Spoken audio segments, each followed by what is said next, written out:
విశేషాన్ని సామాన్యం చేతను సామాన్యాన్ని విశేషం చేతను సమర్థించి చెప్పడాన్ని ఏ అలంకారం అంటారు? జవాబు బి అర్ధాంతరన్యాస అలంకారం. మనసు భద్రమాయే మనసు భద్రకిప్పుడు ఇది ఏ అలంకారం? జవాబు ఏ యమకం. రాజు కువలయానందకరుడు ఇది ఏ అలంకారం? జవాబు డి శ్లేషాలంకారం. అనాథనాథ నందనందన నీకు వందనాలు ఇది ఏ అలంకారం? జవాబు ఏ చేకానుప్రాస అలంకారం. గోరంత విషయాన్ని కొండంతలుగా చేసి చెప్పే అలంకారం ఏది?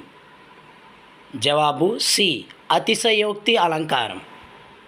మండే ఎండ నిప్పుల కొలిమే ఇది ఏ అలంకారం? జవాబు డి రూపక అలంకారం.